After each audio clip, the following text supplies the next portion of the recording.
Everybody's ready then, we will call the December 12th, 2019 Coffee County Board of Education work session to order. And Dr. Banks will give our invocation, please. Thank you. Let us pray. Father God, we thank you for this day. Thank you for your Son, Jesus Christ. Thank you for this opportunity to come together. Thank you, Father God, for your Holy Spirit, our comfort and our keeper. We thank you, Father God, for abiding in us and allowing us to abide in you so that we can continue to bear much fruit.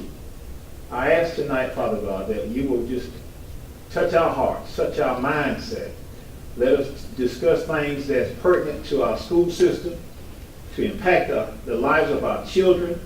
And I ask, Father God, during this Christmas season, that you would touch all of your children, those that are being able to do great things, those that may be a little misguided along the way.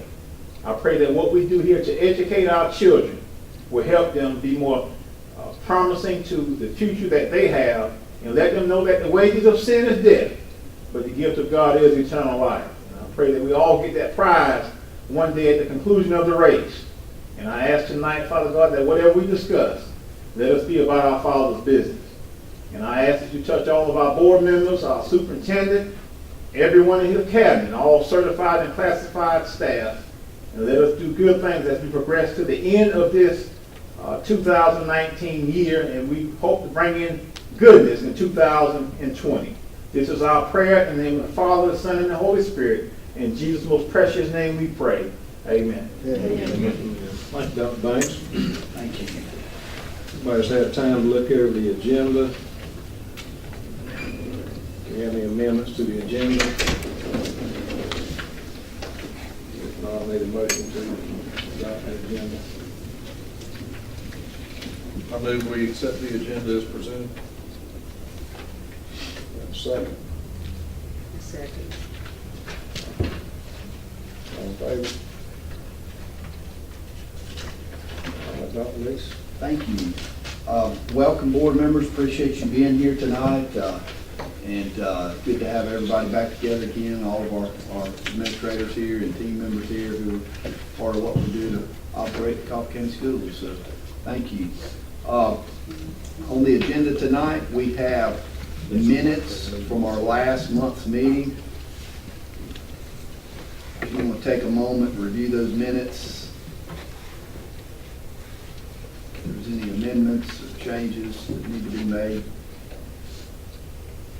let me know.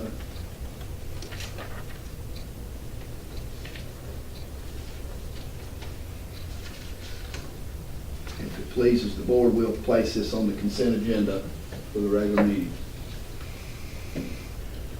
Monthly financial report. We've got 4 reports here. We'll go through each one of them. You'll see the monthly report, July 1/19 through November 30/19. End of month fund equity is $14,561,028.57.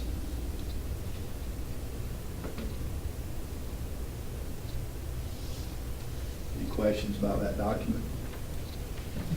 If there's no questions, the next report is the comparison.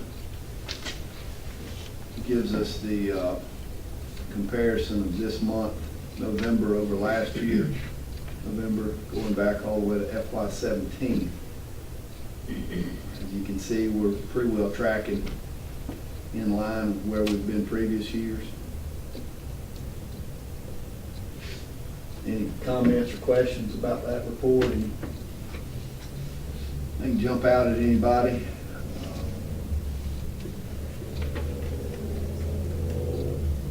Well, we're down a little bit on the, well, when I say down, I don't mean down, I mean on the spread that we've, usually it's been around 3 million and month to month on that same line, you know, from earlier.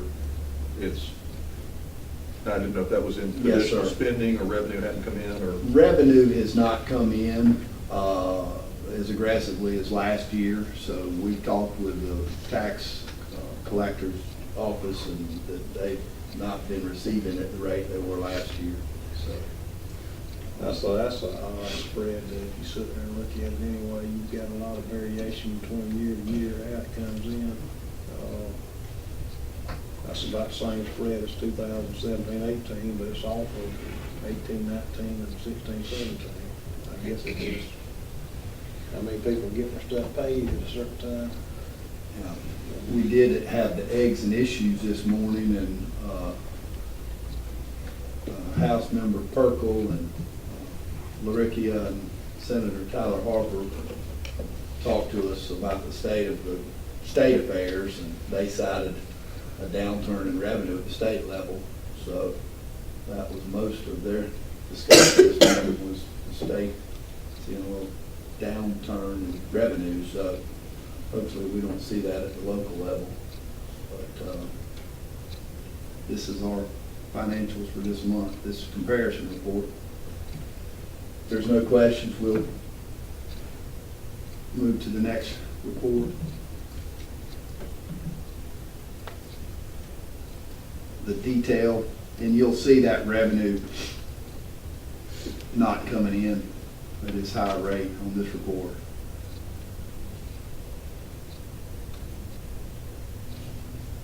Ms. Young, do you have anything to add to this? The TABT has been, strong this year as compared to last year. That was interesting at the discussion we had today. That's at the state level, TABT is actually flat in some areas and negative in some areas. So we're blessed to. Yeah. People are buying cars here. That's a good thing. All right. And the SPLOST report. You'll see this month's revenue was strong, $518,403.54 in November. So our local economy seems to be revving up as compared to last year and the year before.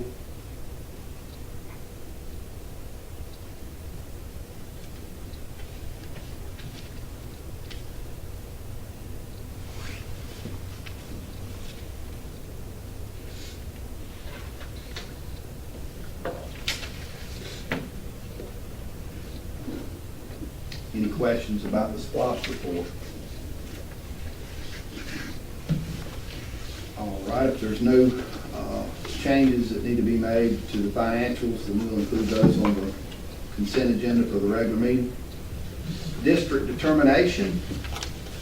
Got a very positive letter from the Department of Education a couple weeks ago, and wanted to share the letter with the board members and give Dr.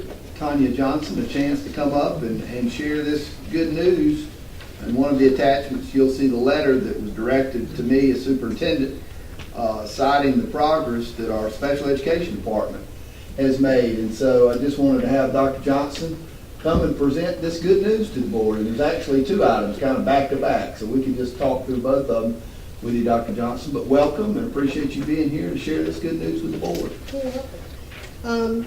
Each year, the Individuals with Disabilities Education Act requires that each state review the data for each school system and whether or not they meet requirements for IDEA, basically.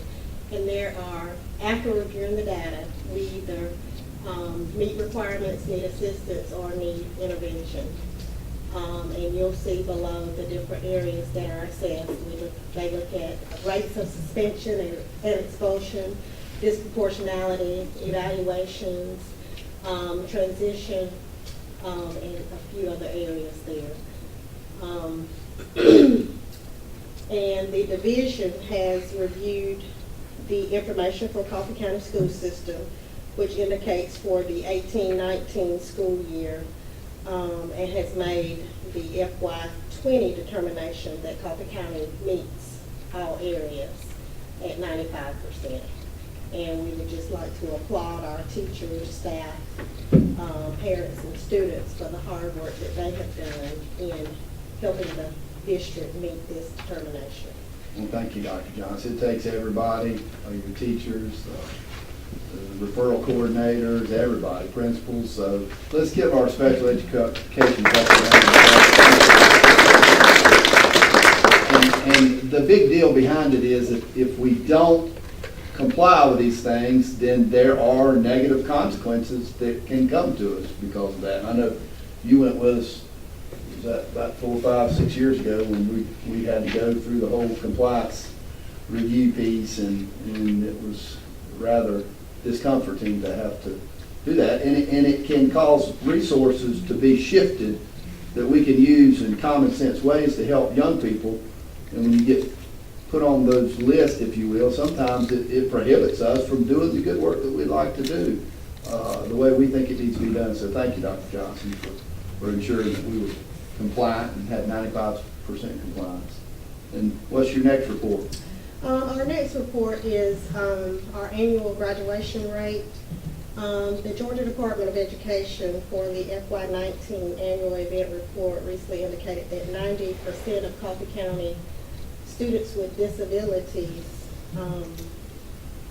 graduated, and 75% of Coffee County students with disabilities graduated within 4 years. And we'd just like to say that, we have had an increase over the past several years, and we have a graph to indicate where we have come from. So we'd just like to applaud our teachers again for the hard work that they have done in helping us to achieve this rating. We did also celebrate with our teachers last month in having a graduation celebration. And we, included our teachers and staff in this celebration just in honor of this celebration. So we honored them by giving them a keychain with a graduation tassel. And we would also like to share this with each and every one of you as well to remember our achievement. Thank you, ma'am. Thank you. Thank you. And this was one of those too. I also got this glowing email from the State Department about the accomplishments of our special ed students and special ed department. And I just wanted to make sure that the board got to enjoy this recognition also and share in our appreciation for what they do. So.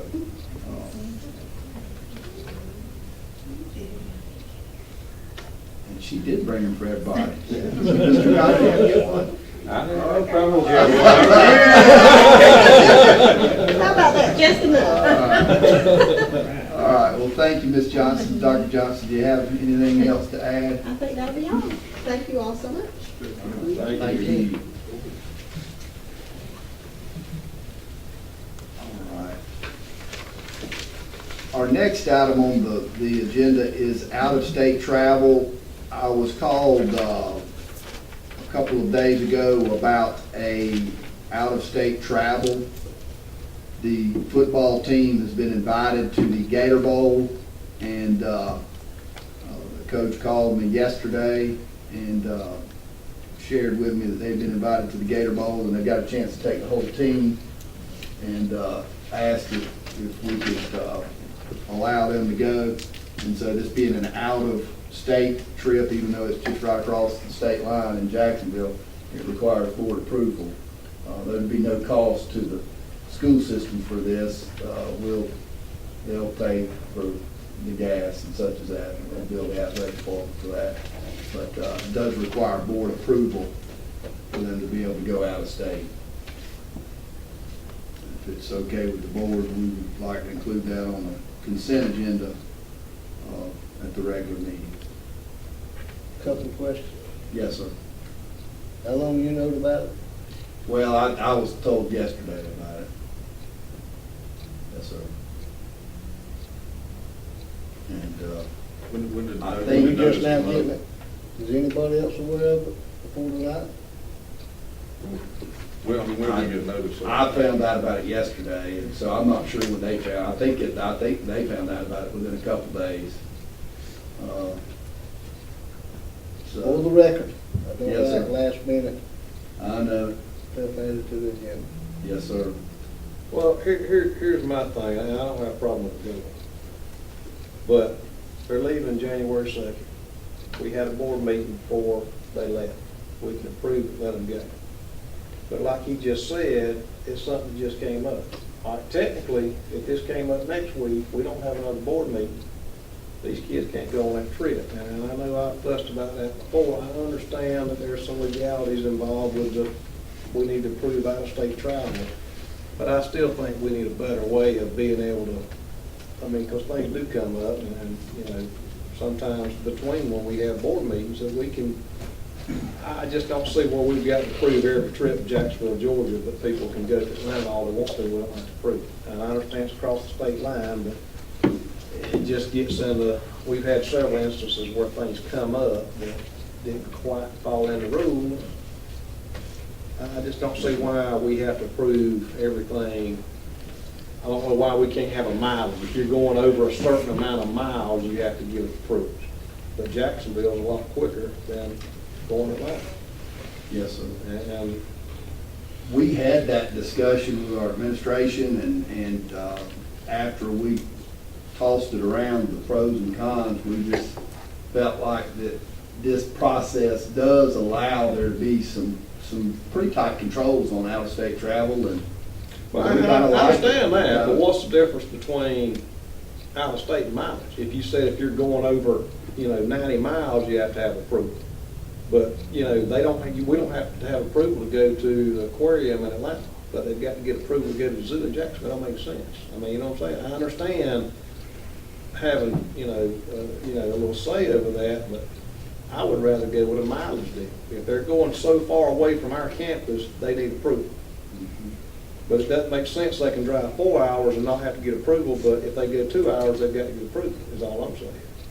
That makes sense. It makes a lot of Because sense. and what I'm saying is you have a lot of little things come up close to home that, like that, you don't have a lot of stuff come up, oh, we just got invited to go to Kentucky or something, I mean, it's gonna be stuff around here, but if it's in Jacksonville, they can't go. Because we don't have a board meeting between when they got invited and when they want to go. And then the thing is, we had anticipated them being in the playing in championship game, which is Friday. So naturally, they wouldn't have invited us if we were playing this Friday. So it had to be something that was last minute because we just lost out. And I don't look at it that they had months of this in advance because we had already anticipated them playing in the championship game on this Friday. And I'm not even talking about this, I'm fine, I'm just talking about in general. I know we had a baseball thing last year, I think, that had been planned, and it was in Atlanta. Didn't have to have approval for it, everything was fine, and, a month before the tournament, they changed it to Hoover, Alabama. Oh, well, all of a sudden, you got to scram around, hope we can get it over there and get it, I mean, there's some things, anyway, I think it's something we need to talk about in retreat. Is there any way we can do that better? We can certainly study it. Because I would hate, like I say, if this came up next week, they can't go. Even though they got 3 weeks for the thing, they can't go because we don't have no board meeting. Yeah. We're not paying for it anyway. I'm just talking about the fact they have to get approval or they can't go. We need to have a way that we can, I mean, there's some things that are gonna come up. They call that a call meeting. Well, we had one time with a situation with basketball where something got dropped and it was, they didn't get to go. But anyway, that's. I don't have a problem with them going. I do have a problem with the communication to us as a board, dropping their lap tonight. It could have been emailed yesterday or. Yeah, I should have done that. That's my thing. I don't mind them going. I just don't like stuff dropped here at the last minute. Well, and that's what I'm getting at. If this had come up And tomorrow. it came up after you had come by my office yesterday, so we had talked and stuff. Anyway, I'm not beating a horse, now I'm just saying, next time we have a retreat or something, that might be something we need to try to beat around, see if we can't find a better way of doing that. Like I say, I do want them to have opportunities to go and do some things, and I don't want them to get caught up and, I think the point is there's some things that require board action that are like you kind of scratch your head that can't that be handled administratively? That's what I'm saying, they're going to Jackson. You know, I could understand it if you were coming to us asking us to fund something, asking us to make, you know, but it, Well, we'll certainly prepare it as an item for discussion as a retreat, come back, we'll look at it. Because you're right, if this had not, if we had not had this meeting. That's what I'm saying, if this comes, if they get invited next week, you got 120 kids that can't go to, you know, something they're gonna enjoy going to. That's right. Just because Like it's you something we said, got. we could have called meeting and had a call meeting. Yeah, but we've had this come up before, and we didn't do that, that's what I'm saying, so how are you gonna say, well, we're gonna have a call meeting for this group, or well, we didn't do it when they had this problem? Or either you're gonna have a call meeting every month, because, so we need a better way of dealing with it, that's all I'm Yeah. saying, when we don't have these issues. No, I'm like you, you know, we shouldn't even have to approve this kind of stuff if we're not paying for it anyway. You know, it should be done administratively. But Well, right now, it's We the have it policy, and so if it's okay with the board, I'm gonna place that on the consent. Yeah, agenda. that's fine, I don't have a problem with that, and that's something we, you know, I know last time we talked about some of the legalities, and I think, see, I thought you said there might have been some issues there, we'll talk about it. Yeah, Oh, all right. Out-of-state travel policies, we've got the,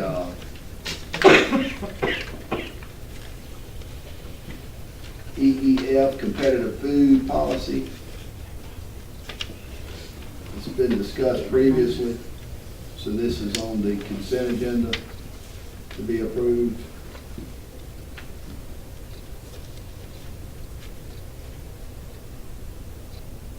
Any concerns, any comments about that, Ms. Lewis? We just cleaned up the language so that if the federal government changes the rules, this policy can still stand. We just worded it so that we would be in compliance with whatever the federal rules were, because they do change periodically when administration changes at the federal level.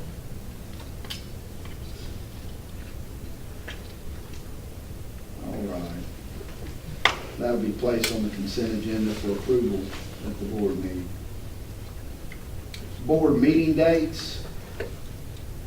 We've been discussing the meeting dates for 2020. Can you believe that? It'll be 2020.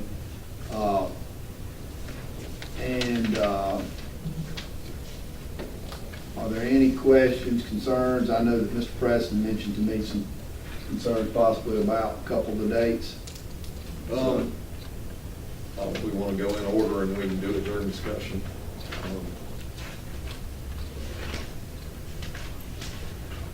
Mr. Chair, you want to do it that way?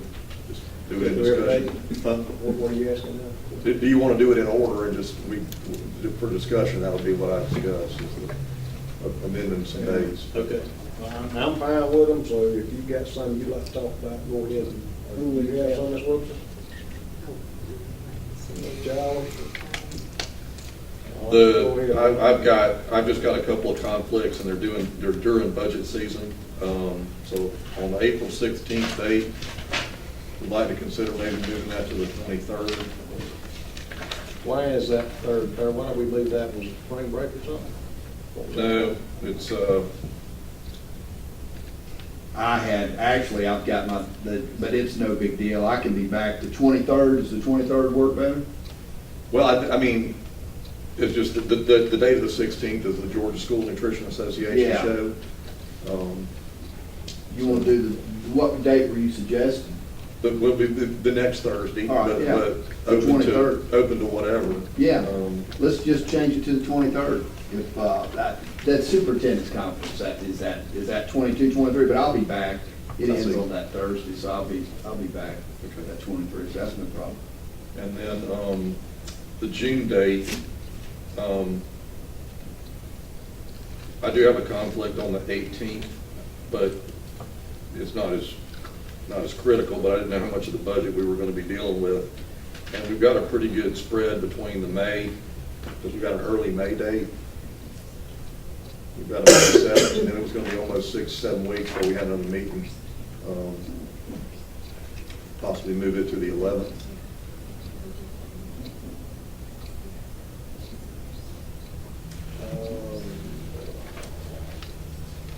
So the June, do the June 11. We can do whatever the pleasure of the board is, so. What's our Savannah date? Seven o'clock. It is the, Why is go ahead. it's, I think it's at 28, 29. Let me check the dates on that real quick. If we moved to June 18th to 18th because we had such a big time frame between the 7th and 18th, is that why we did that? Or is it a budget? We'll have a budget meeting normally, we scheduled them at the end of May, It's my point. Like, as a call meeting. as a call meeting. Why don't we move the 18th back to the normal date? Why don't we move it up to start with? Instead of moving it back to the 11th, you got a call meeting in a month, and then also you got a month and a half between July. That's the Just May move it. 15th. No, I just have a conflict with the 18th. That's what I'm saying, what if you Yeah. move it back to the normal month, the normal week, 25th, what'd you say? Yeah, You normally try to approve some employment issues as close as possible to May 15th. Okay, we're gonna have a call meeting at the end of May.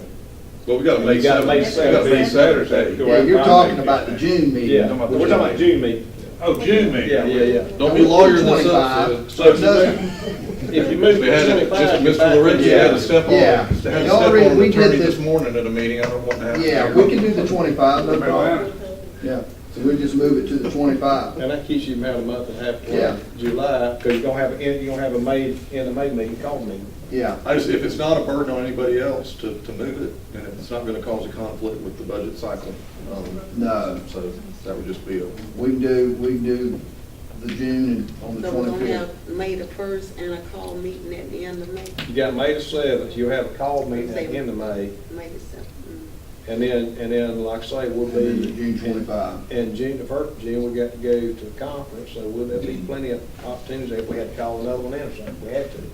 So you say move it to the 22nd? 25th. And then you get back on schedule with your July and all that. Spring break's April 6th through the 10th. Can't prepare.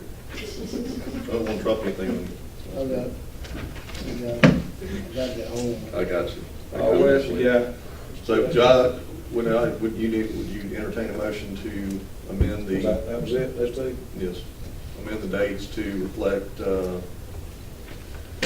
April 23rd and June 25th. Well, it's not, this is still a work in progress, being this is a work session, and so we're not voting on it, we're just putting whatever we'll put on the agenda. So the one, can we edit that during the break, and the one we present at the So we'll regular meeting will move reflect both this? of them back a week. So what we present at the 7:30 meeting will reflect those changes. Which actually puts them back at the original date anyway. Yeah. So April 23rd and June 25th. Sid, do you have anything you want to add? No. And Buddy, No, that I'm May messing with you. 7th. There was a question on tort reform at the meeting this morning, and Mr. Lorick had to do his duty and save the meeting. It was good. He stepped in. Good. So. Bad for lawyers, but good.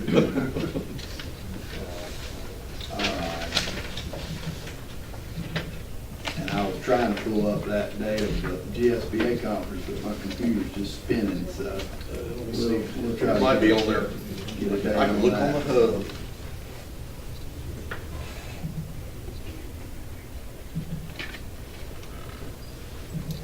All right. Next item on the agenda for the work session is the crisis alert system.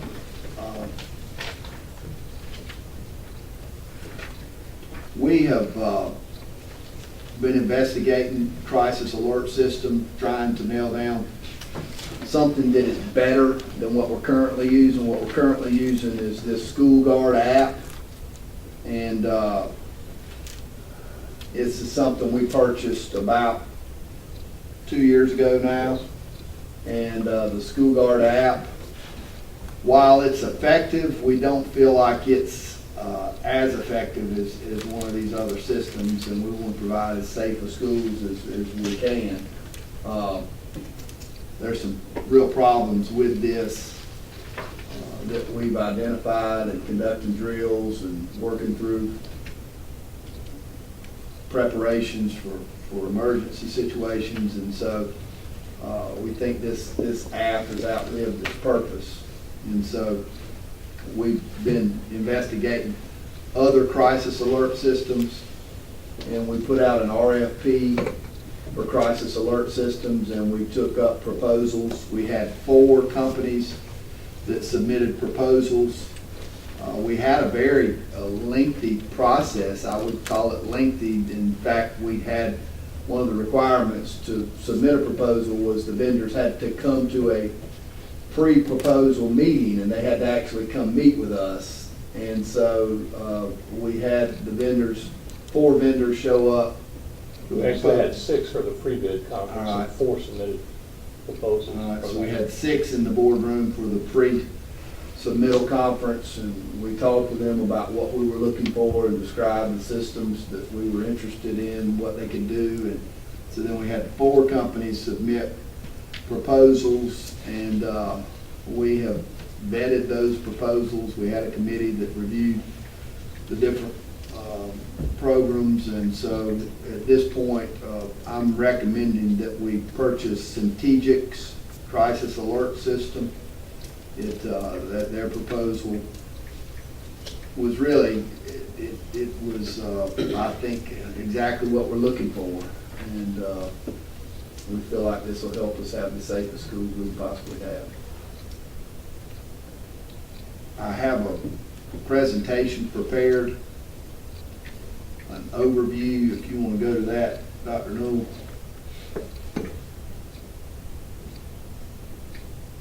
Of course, we had Centegix do a presentation here for our board, so you're familiar with the product somewhat.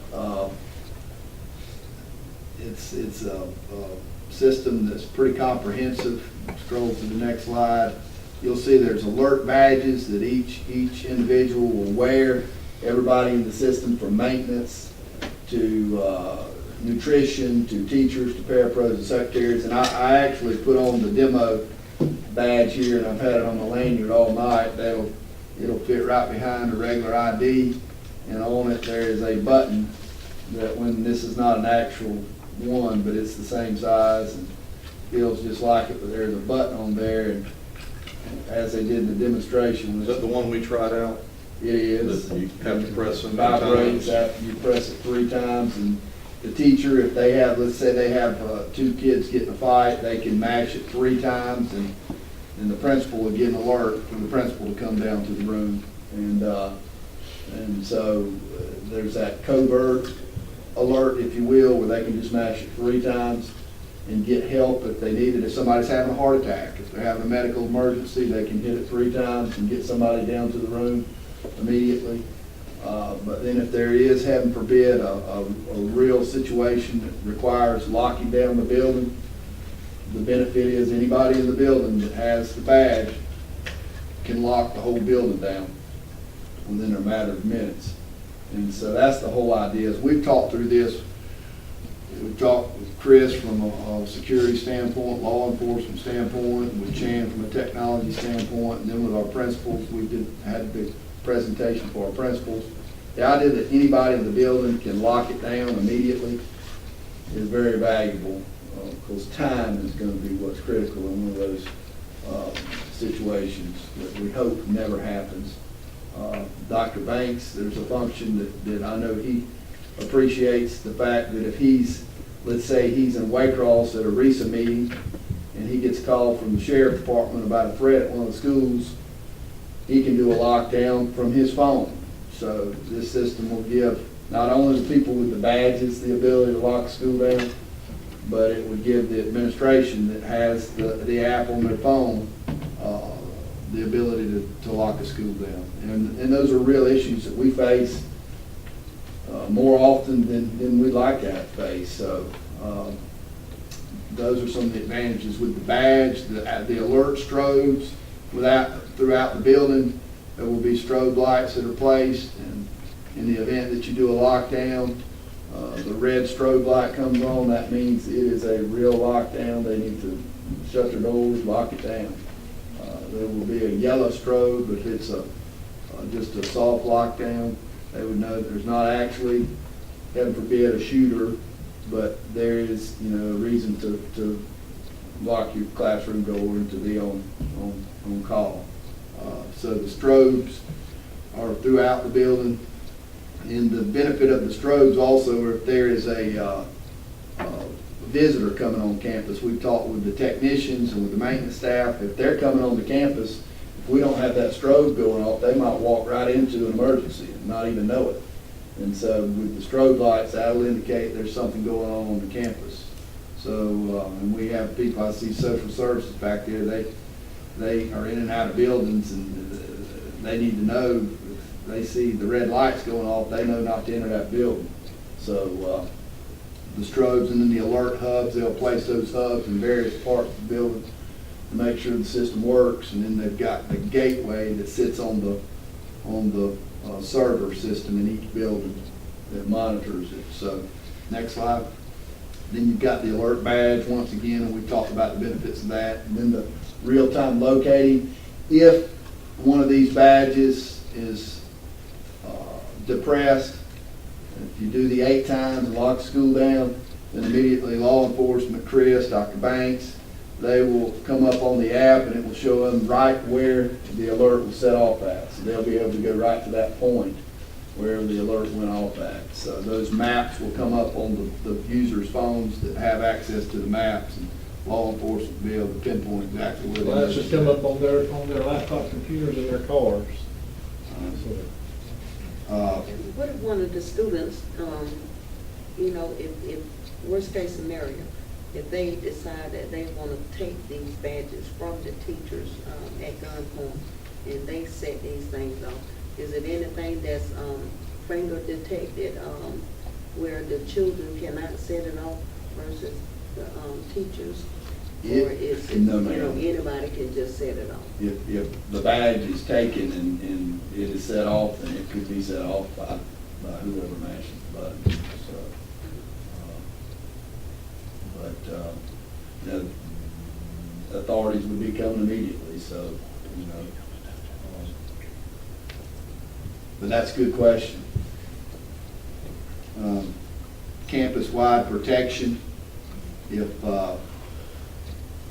this will provide campus-wide protection throughout the campus. So we did go visit a site, Campbell County. They have the system in place amongst others. And you'll see the badge as I showed. That's the badges that the individuals there were wearing. One of them was from Scriven County superintendent. The other one is the Campbell County superintendent. And they both showed me their badges. And the Scriven County superintendent said they used it during open house, and they had 2 parents show up, and the parents got in an altercation in the hallway at the school, and they did the silent alarm, and the teacher got the law enforcement, the principal down there, and broke it up right there at open house. So it actually worked right there at the beginning of the year for them. So that's there are 2 alerts. There's 3 presses on the badge covertly activates the principal administrative alert, and then 7 presses on the badge overtly activates the school lockdown and alert system. Wireless beacons that contain an LED strobe were placed throughout the building. The beacons can be placed strategically inside or even outside of the building. And then that's the control panel. And additional wireless communication boosters are placed strategically in the building. And all staff members have the ability to call for help or lock down the school immediately. I was talking with a superintendent who has also purchased the system and has put it in, and one of the benefits, they felt like it really empowered the teachers to know and the staff to know if they need help, they can get help immediately. It's just a comfort that the staff has knowing they can get help immediately. So that's the system. Are there any other questions? The only problem I've got is not with the product, and I think we need to put it at our, the only problem I had was the high school in Nichols where we've got what's coming up next, the audio enhancement, and we're gonna put it at high school. You know, they're wearing a lanyard, it's got an alarm system on it, goes to front office, alerts them. I mean, the only concern I've got about is paying to double up on something. Do we need that, both of those systems at, say, the high school, or do we need one of them? You know, you get your other schools, we don't have the cameras and all that stuff in, you know, we need to buy it. But the point is, you know, we've got a lanyard, and then we've got a card that basically do a lot of the same things, and we talked to the audio enhancement people because I was thinking maybe they didn't do all of that stuff, and pretty much we couldn't find anything, for the most part, that this did, that the audio enhancement piece wouldn't do. Well, audio enhancement is primarily classroom. But it's got an alarm that will get it send it to the office, the cameras automatically come on and start, you know, showing them what's going on in that area, that room, whatever. I mean, it's. But it doesn't have the beacons that go off in the hallways, and it They doesn't can't have walk down to school from that. doesn't have the map that goes out to law enforcement. The way I That's see it, what I'm after asking, looking that's what at I'm both, asking, are we doubling it up on the same thing, or are there things that this is providing us that the other one is not? I would say the emergency or the panic button on the audio enhancement mic is a small feature that whole system, that was an add-on they added later because they. But that is why I'm buying the thing. I mean, the other stuff is nice, but the reason I'm buying it is because of that, to be able to, I mean, you know, that's what I like about it, is that part of it. Right. You know, that's all I'm asking, are we paying? I'd say there's some overlap in those two systems. There's a little bit of And I overlap. thought there was. What we could do is leverage that and say, okay, if you have a redundant system out there, the panic button on audio enhancement may be reserved for the medical emergencies that aren't critical to lock it down. You could designate another purpose for that. That's all I'm asking, is I hate to pay twice for something that, you know, to be paying for two different things to do the same thing. And that's all I was saying, that was my concern would be with Nichols, and here is that we've already got something along these lines. Are we doubling up, or are there separate features that we need that one of them doesn't do? You know, I'm pretty sure with the audio enhancement, you're That gonna pay a audio small enhancement fee. doesn't do the law enforcement alert. No. It only alerts. It doesn't have the app that goes out to the administration. And and correct me if I'm wrong, that this contingent, this piece, this crisis alert piece, we're funding that with the security funding that the governor. Yes, sir. Or the legislature appropriated. Yes, sir. So, I mean, we can only spend Yeah. that money on security features. Oh, I'm fine with Yeah. that. I'm just, I don't want to pay twice for the same thing, is all I'm saying. I felt like there were some significant differences in the two. I Yeah. like the that's idea what of I our thought, but staff. when we were talking to the audio enhancement people last week, I mean, everything I asked me, like, no, ours can do that. And I'm thinking, well, you know, I But it don't. does not do the notification throughout the building, and it doesn't have the app that would notify law enforcement. Those are the two big pieces. I like the Well, that's what instantaneous. I'm asking. Yeah, I like the instantaneous lockdown feature on that contingent, because I'm not trying to, based on fear, because I think it is a very rare event. But what happened at Parkland, when staff people saw that student coming, and they knew that student. They just couldn't stop the student. Yeah. So my point is, they did not have a way to alert campus-wide immediately. I think the audio enhancement piece, again, has that as a feature, but not as an intent. And we might even can develop it where it's like you said, a medical event, or because you can program the audio enhancement piece to a degree. Right. This thing is just a There's press certain and go. notifications they can do, but it's not integrated in with, say, the phone system or emergency call or even the intercom system. It would require another level of integration to get it anywhere close to what a system like Centegix would do. Chris, I mean, if you don't mind, do you have any thoughts on? Yes, the Centegix part, the piece of that is, it goes far beyond, in my mind, the audio enhancement stuff. The audio enhancement's gonna be in-house, as we've talked about. It's not gonna do anything with law enforcement that we need it to do. It's not gonna show us, it's not gonna give us, real-time video footage of when we're driving, we can actually see what the guy looks like, what kind of gun he's got, the whole 9 yards in our cars going there.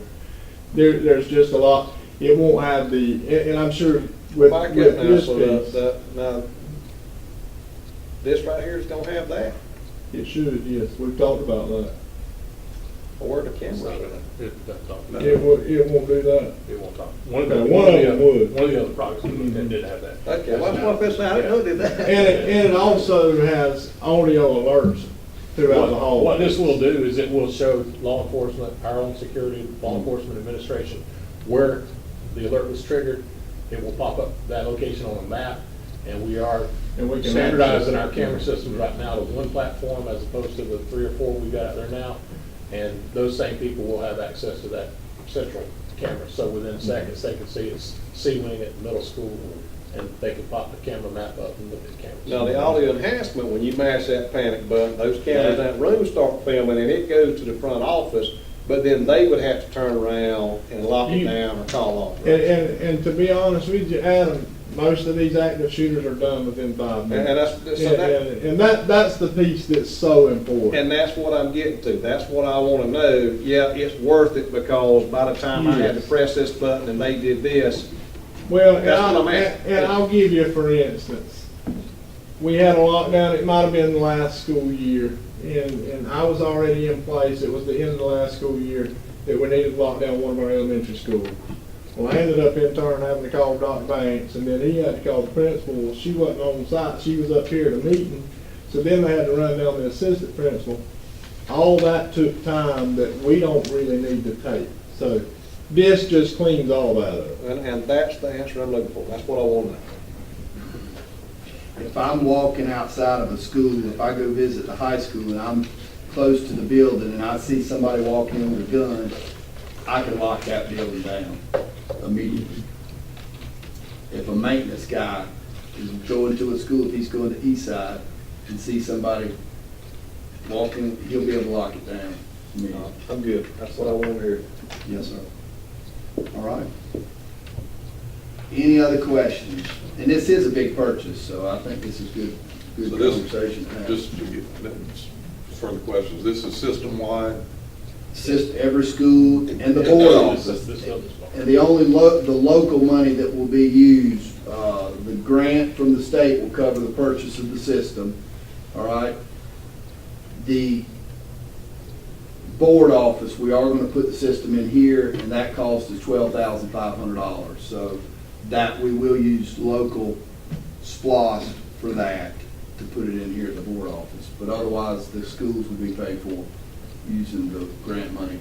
That doesn't include the Wiregrass facility, that's not included? Yes, we will do the Wiregrass Okay. Career Academy. Okay. Career Our Academy. portion of that building will be. Our portion of that, Okay. And the annual, the recurring cost, because that money will cover the installation, the recurring cost will be just a little bit more than what we're currently paying for this app each year. So the recurring cost each year will be maybe a few $1,000s more than what we're paying for the app. So basically be. Ballpark that, Yeah. How much? 30. per year. But really, what you're getting compared to what we have now is well worth the difference too, so.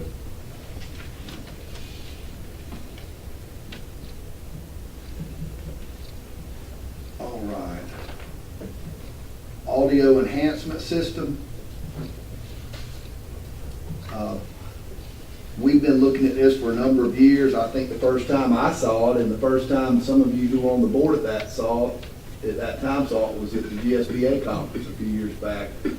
Newton County did a demonstration of audio enhancement, and we were there together, several of us, and sat through the demonstration. So when we built the Nichols School, we had an opportunity to infuse this system into the Nichols School, and it's worked out really well there. And most of y'all, I think, have seen it used over in Nichols. And so with these renovations at the high school, we've got the opportunity to include this as the bell system and the intercom system. So we're redoing the bell and intercom system anyways, so we'll use audio enhancement and their system to do the bell and intercom as well as the cameras and the audio. You see the number there, 608,000 will install the entire system. The gentleman we spoke to at the conference when we were going over, just kind of reviewing this, mentioned some might be E-rate eligible. Is that? Our plan was not to use E-rate, but we're gonna use E-SPOS funding that we have dedicated towards renovations at the high school. I was curious as to why he thought it would be E-rate eligible, so I didn't. Some of the cabling might be, that's being done as part of the general contract of the high school. We know we've got a major switch replacement coming up next E-rate cycle, so we're trying to hold our budget for that big purchase.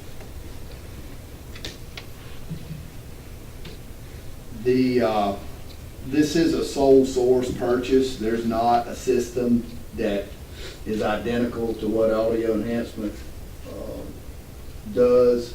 So we would be purchasing this under a sole source letter. It's really a continuation of the Nichols implementation. So we're asking the board to approve the purchase of the audio enhancement system. I did include a video as part of this to give you an idea in case you're not real clear on what the system does, but there will be a video camera in every classroom at the high school. And there will also be an audio system where when the teacher talks, they're wearing this lanyard and it projects their voice throughout the classroom so the teacher doesn't have to strain their voice.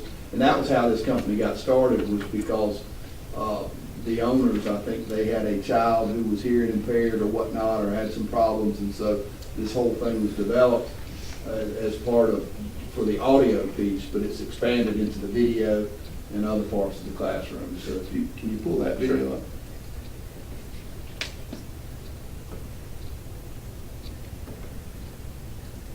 Every team in high school uses film to help them coach.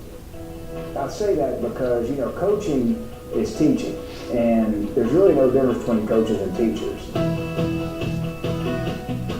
In a world where pressure to succeed goes beyond test scores. And the results showed that not only did we improved almost 4 times the rate of the improvement in the state. Where administrators and teachers alike are seeking new ways to improve the classroom learning experience. I come to work every day because of my students. And so when I see the way that this system can help them, I'm all in. There is a new path to classroom and professional development that's changing the way teachers view their craft. It's great to actually visually see what happened during the day and see areas that I can improve and strengthen. Introducing ViewPath, a powerful tool for recording, storing, and sharing lessons. But that's just the beginning. It's really starting to transform what education is all about. It really is about empowering people to be learners and self-starters and lifelong learners. ViewPath, a simple-to-use, permanently installed classroom camera system accessed and controlled by the teacher. They can increase their ability, shore up their skills, and that can only increase student achievement. ViewPath. See it at audioenhancement.com.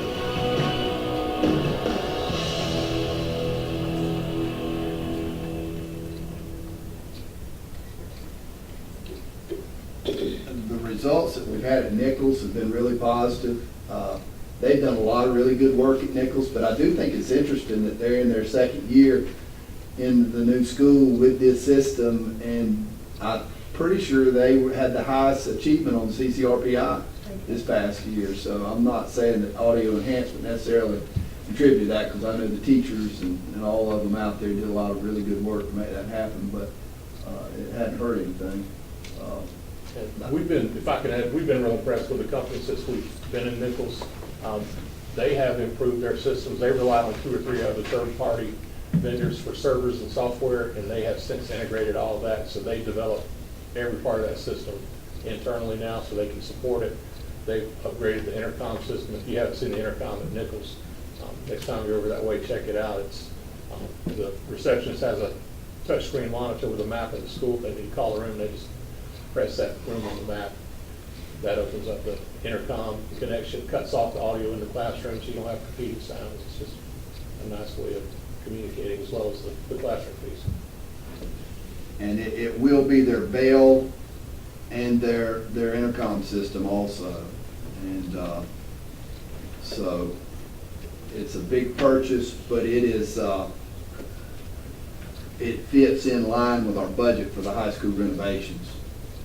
We, when we originally estimated or had a budget, our budget meeting last year, we talked about the budget for the high school renovations would be $7,869,135. The total with what we've done at the high school, the letting of the bid for the construction out there, and the audio enhancement and the parking lot resurfacing that we've done, we will still be $1,404,098 below what we had budgeted to start with. So I know 608 seems like a big number. It is a big number, but it's within the budget that we had prepared to do this work at the high school. Well, the part of that, like I say, is your bell and the intercom system that we're gonna have to do anyway. That's a pretty good chunk of that, but I've been impressed with that system since I first saw it. I'd love to have it in every school. Obviously, it's cost prohibitive, but as we do things like we're doing in the high school, I'd like to see it integrated everywhere we can. I think it brings a lot to the table. It's called audio enhancement. It's that, like I said, that's the way they started. It takes a lot of stress off your teachers and all, but it's also got a lot of security features. It's also got a lot of, features academically where they can, record their lessons, and a kid that's out sick or maybe needs to review something he's just not can go back and get on his, laptop and watch it again. I mean, there's just so many things about that system that are beneficial. I'd love to have it in every school we have. Yes, sir. We talking high school, we talking freshman campus included in high school? No, this is just for the high school where we're doing these renovations, but we can certainly get an estimate. What are we doing at freshman campus? We're currently working on getting the bathrooms. I'm talking about security like we did. Oh, we're going to install this Centegic system at the ninth grade academy too. So we will have the Centegics there. And we will be putting new cameras in the near future. Security cameras at all schools that don't have the network cameras, and they've got old analog cameras over there, so we'll be replacing all of those. And we just reconfigured the front office there. We put in the glass, and so they've got to be keyed in at the ninth grade now to get in. And so we're doing other things to secure the campuses. We're not doing the audio enhancement system. We don't have a proposal for that tonight, but we can certainly go back and get a quote on it, because I would like to see us eventually, as Mr. Lott said, have this on our other campuses.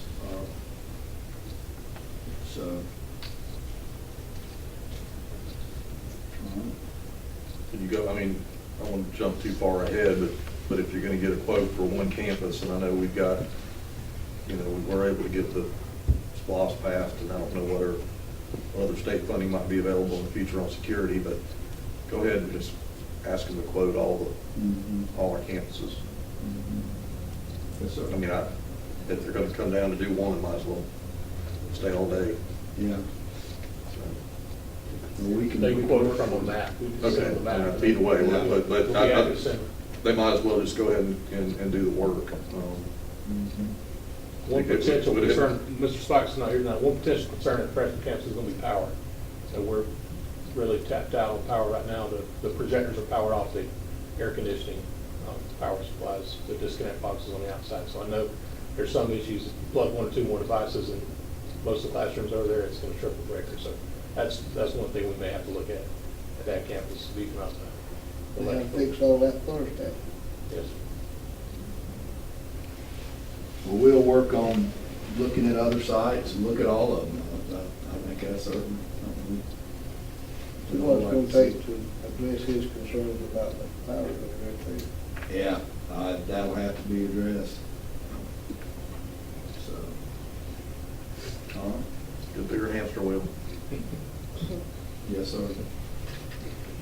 All right, audio enhancement, if it pleases the board, we'll have this on the agenda. We're gonna have it as a separate item. I thought the audio enhancement, tax out, and crisis alert were large enough purchases to break them out, other than separately, not as part of the consent agenda.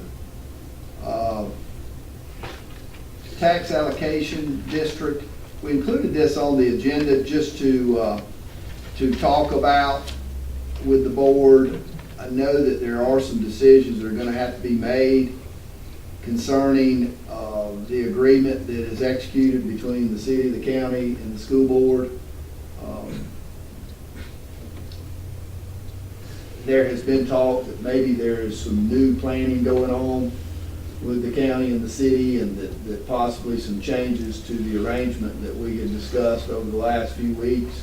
So until we hear anything officially from the city or county on those potential changes, it may be premature to do too much other than just general discussion, which we're having right now about TAD. The exciting part is this property around us will be developed beyond just the car wash and the Hardee's that we have beside us. So anyways, any other thoughts about the TAD and the planning that's going on? Well,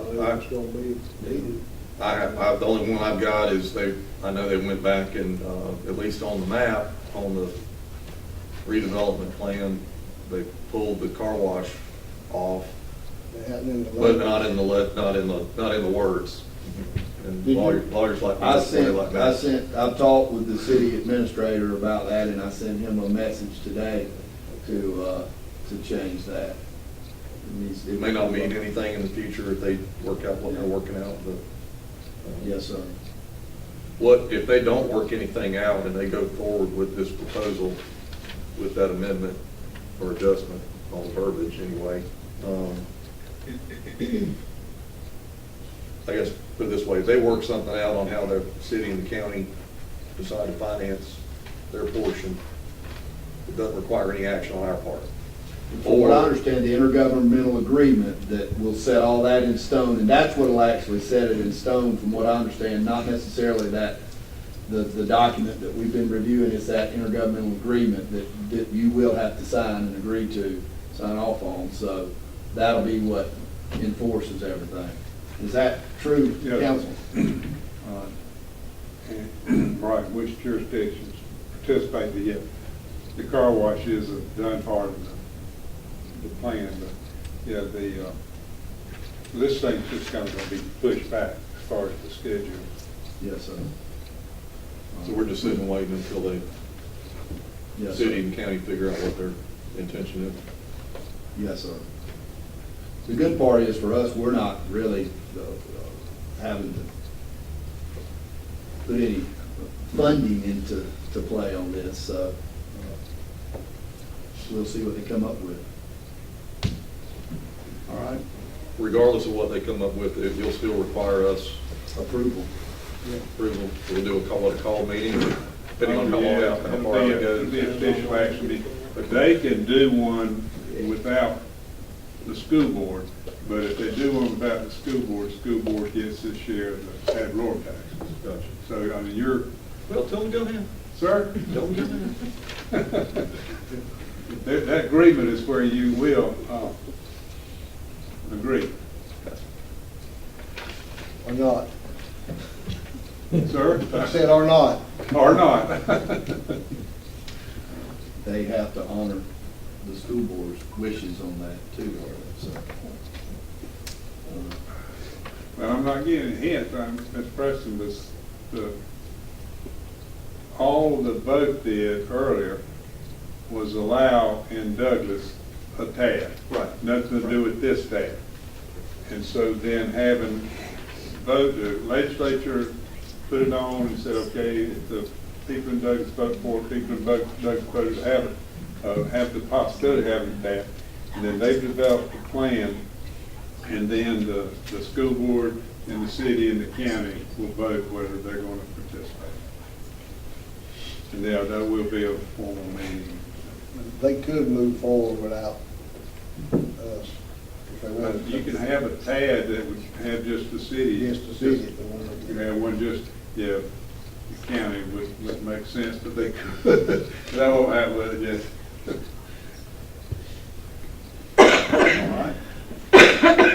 All right. At this time, we've got Mr. Logan Evans with us tonight, and our curriculum folks and at the school level and teachers.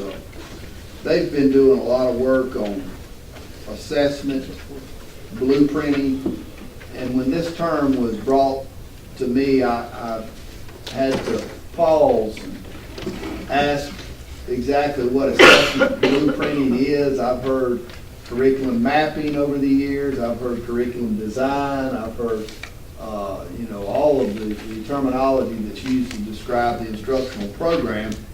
But the assessment blueprinting was somewhat new term for me, and so I've spent a lot of time with our folks talking about it, Ms. Miller and Dr. Tucker and meetings with principals that's been discussed. So I felt like we needed to update the board on some of this work that's going on too, in case you hear about it out in the system or the community. You'll have some understanding about the work that's going on too. So we've got Logan Evans here tonight to update us on assessment blueprinting that's going on in the system. Yeah, thank you, Dr. Dees. Thank you for the time here in front of the board. I've provided a handout, and if you notice that top line there in parentheses, what we're going to be talking about is top quality assessment feedback at all locations for every student at any level.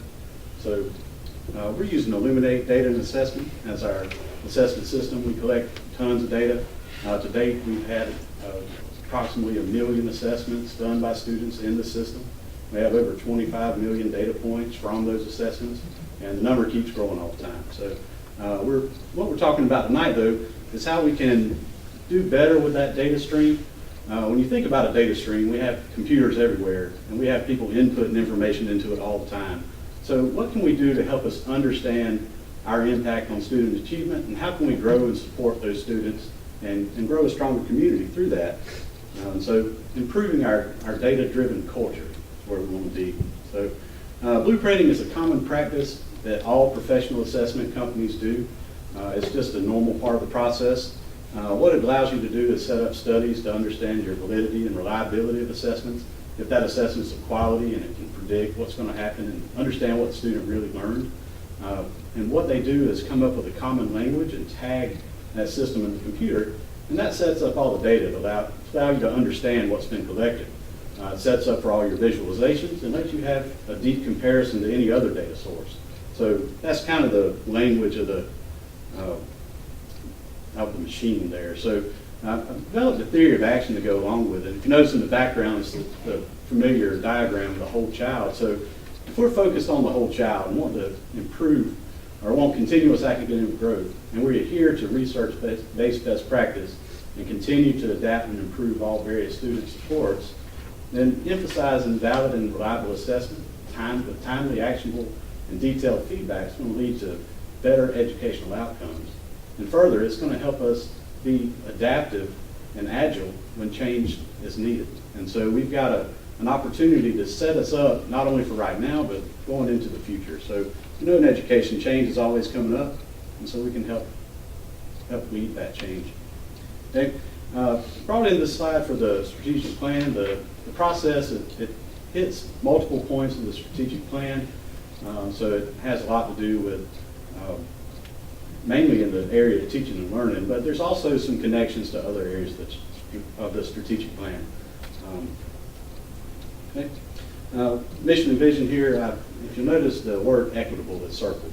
And so we're creating a stronger community through an equitable and excellent education for every student. So put equity front and center for a moment. So if you think about our elementary enrollment and how students move around the school system, there's 8 elementaries, widely dispersed. We've got clusters across CMS.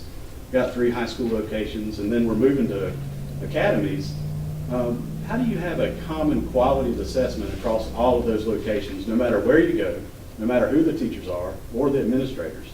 And so what we can help set up through assessment, and this is, of course, is just one part of the whole system, but how can we ensure that same quality anywhere you go?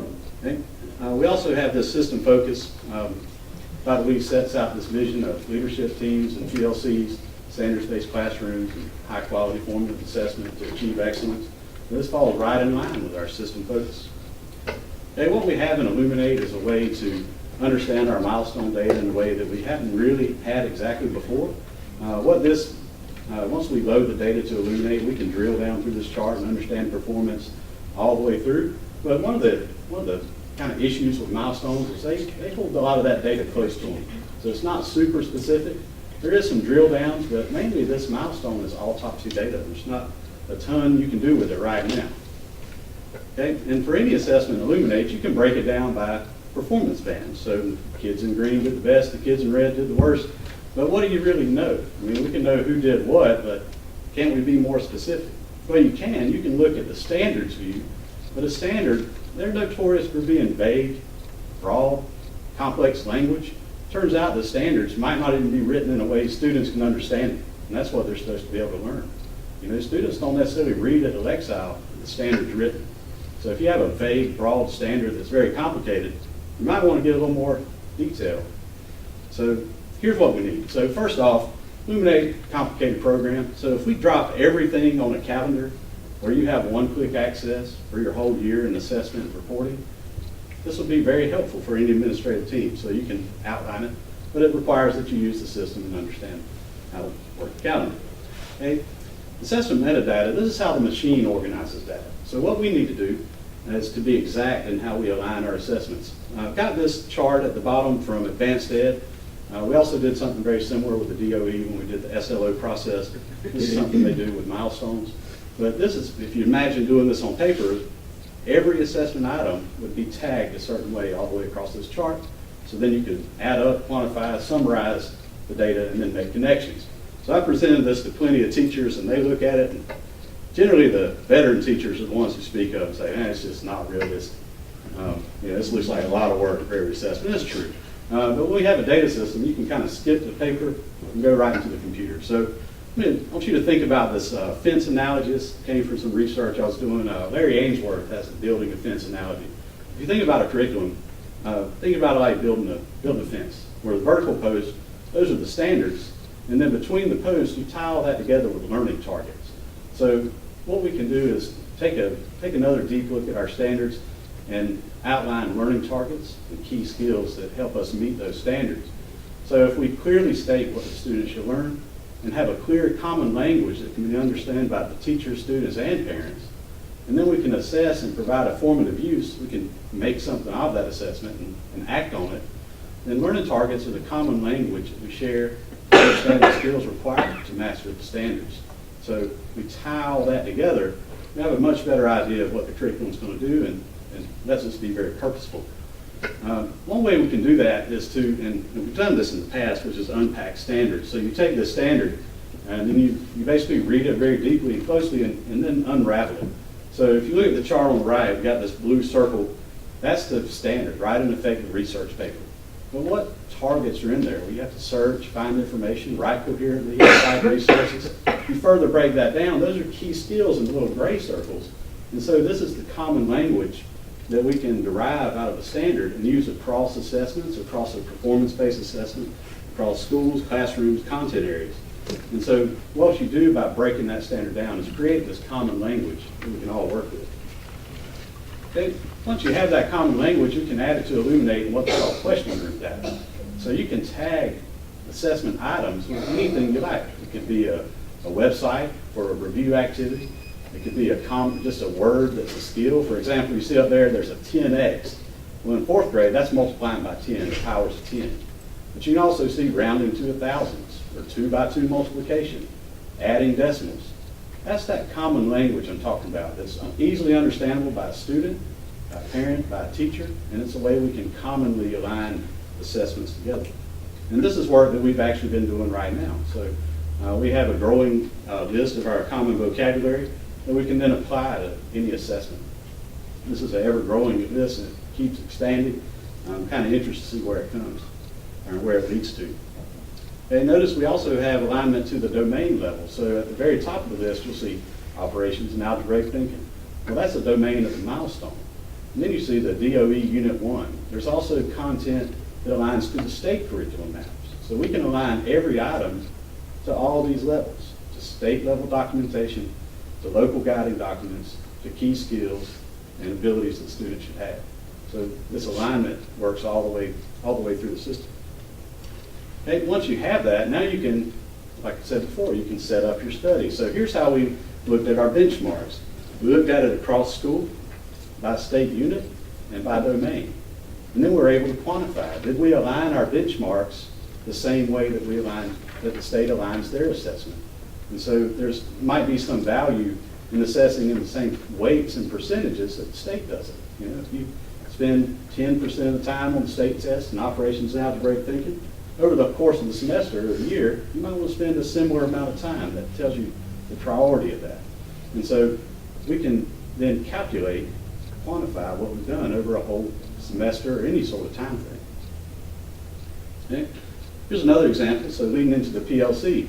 What's the purpose of the PLC? Is it to get together and crunch numbers, or is it to get together and make decisions based on data? So if we take the number crunching out of it, how much more time would a staff have to talk about ways they can fix instruction, guide instruction? If you look at this chart, we see that all the way to the right, patterns of numbers. This is the best performance on that assessment. And so that's great. We know that we've got 75% of kids that can do that sort of work. And if you look at an opposite view, 25% can't. That's one of the easiest things. So now you can design an intervention to help students who don't understand patterns of numbers. And then you can find who they are. Okay? All right, this new chart becomes available. So what this can allow teachers to do is flex group, which is differentiating for individual student needs. So the little red bar there, those are the kids who had problems in those certain areas. So now we take a test, we break it down. They know they might or might not have the standard. We can identify the kids who don't know how to round to 100. We can identify the kids having problems with powers of 10, patterns of numbers. So all that data sits right there. Okay? All right, going a little bit further, you talk about what students do, and that student self-efficacy is a high impact. But you have to be able to give students data in a way they understand. So after the assessment, this data is immediately available to the student in their own portal. And so they can log in, and because we have a common language that's easy to understand, the student can look at the red and say, you know what, I don't really know expanded form. If that expanded form is searched, they'll find videos and other remediation resources available all over the web. The teacher can also put in videos for that specific target. So they say, I'm in the red, I need to watch this video. Seems easy enough. Okay? Got Chromebooks everywhere, computers all the time. They can access it at home, on a phone. The parent can log in and help them with it. So there's a lot of impact that this could have. So this, as soon as the assessment's done, you have this instant information for feedback and remediation or acceleration. Okay? This is key to the whole process. So Illuminate was kind enough to build a super report, so to speak. So if you look at this, it's called the Multiple Assessment Percent Correct by Standard or Question Group. I'd like to say I was responsible for getting them to build this report, but it actually came out of another district. They said, we need a report that shows us everything we did all year. And this is what they came up with. So as long as you're tagging all of your items and all of your assessments the right way, you can look across the road. So look at student A. What does student A need to work on? Rounding to tens. Rounding to tens. Okay, what about student C? They have a problem with addition, but they've got rounding to tens. Seems odd. Look at student J. Where can we get the most bang for the buck there? So what you see is once you have this data, every student has a row and you can understand what they need. So every teacher has every one of these students. You have the ones that have a trouble on everything, and then the ones who make 100, and the ones who make a 95. So how do you tailor and fine-tune instruction for what every student needs? If you look at this the different way from top to bottom, you can see what the teacher had trouble with. So what subjects did the teacher maybe have a little trouble with trying to get across to the student? Addition, rounding to tens, So here's one chart that shows you what every student needs, and then maybe what the teacher needs to reflect on and improve upon. And if you have that for an entire school or an entire district, you can isolate teachers who need support in that area and teachers who might be able to provide it if we connect them. Okay? So now if you take this all together, we've got another great report. So this helps us understand our CCRPI content mastery. Over on the bottom left, there's a chart. You notice in the pink there, those are the students who are at risk of falling level, say from a 4 to a 3 or 3 to a 2. So we can identify those kids right off the bat. If we then have this information, we know the kids who are at risk and what they need to work on. Those kids in pink, they might only be 2 questions away from the next level. And the ones in dark blue to the right, they're 1 or 2 questions away from the next level up. So again, if we know they're a couple questions away from the next level, up or down, and we have the information to help them, and they have the resources that we've been providing all year, surely that'd make a difference. If the goal is to increase and do better through accountability and do better by the student, it just seems like it makes sense. I have a highlighted button over there. There's a show all. So I've been to schools over the past where you have a data dig day, where they bring teachers in, they pull up a big data file, and they just dig through it and crunch numbers. Man, they're working, getting on it. Well, this one is the instant data dig. You just click that button and all the data pops out. You bring it out to Excel and sort it. It arranges all the kids in order, shows you where they're sitting. And then you click back and you look at the skills they need to work on, the domains they're having trouble with, and all that matches up. What you've done is dissected the milestone to help you understand where your school needs to work on and what skills and topics all the way through the next semester. So by using this process, we might be able to decipher our curriculum compared to the state assessment and the state data and metrics, and understand how to continue to improve at a faster rate. So, just think about it. I know this is a lot of work. I worked, Kim Miller, we sat down and this is blueprinting, and, it can be kind of challenging, and you can have a lot of conversation, but you have to realize it's a continuous improvement cycle. The work's not really ever done, but if we continue to work on this along and along, it's just going to improve that process altogether. So, I really hope we can do more of it. We have instances of blueprinting at every campus, all the way from K through 12. And there's examples of this throughout the school system, and my goal is to grow this into a full initiative, that we have forethought and do this on a routine basis, and really put the data in the hands of the people who need it the most and continue to improve. So that's assessment blueprint. I could field any questions you might have. I know there's a lot of technical information and jargon in there that I'd be happy to walk back through it. Anything? We had, just as information for the board, the state is doing something they're calling the assessment pilot. And they've got, I think, around 35 systems that are doing something called NAVI. It's being sponsored through the University of Georgia, and a couple of school systems got together and created this NAVI system. They're piloting that.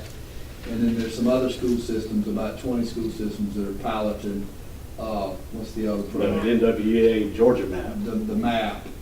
And so those systems, formally, they petitioned the state to be able to do that. The state said, are there any systems that want to do the pilot? And those were the 2 choices. We talked about doing the pilot, but we didn't see any need to, because the quality of work that's going on here in our county with Ms. Miller and Mr. Evans, and the work with the schools that's going on, we didn't want to get involved with something else when we've got such quality work going on in our schools and our buildings with the work that they're doing. So we like to think that our work is just as good as what they're doing with those pilots. And we did talk with Fulton County. They're also using Illuminate. They are. About maybe partnering with them and trying to be a third pilot, but that never really came to fruition. Yeah, it's kind of deadlines and whatnot, but I've since continued to kind of lobby some individuals higher up in the state about how, working Illuminate could take the place of everything else they're doing. And so for $10 million, everybody can have it. So, my goal, I'm working with the governor's office right now in the special program, and this is the work I'm presenting as my capstone. And so, with luck, I'll be able to present the same presentation to the governor and talk to them about it. So, we'll see what happens with that. But, just going a little further, one of the people I've met in that program is with Georgia Cyber Academy. She's a assistant principal for ELA. They're the largest high school in the state. They've got 10,000 students. It's all virtual. I presented this to their team of ELA teachers. They immediately picked it up and then started sharing that information across their high school. And they immediately started working on it and have already had great things to say about it and how it's going to help improve their educational outcomes as well. So it's a quality system with a quality bit of information. We only hope it will grow and get better. Thank you, Logan. All right, sir. Appreciate it.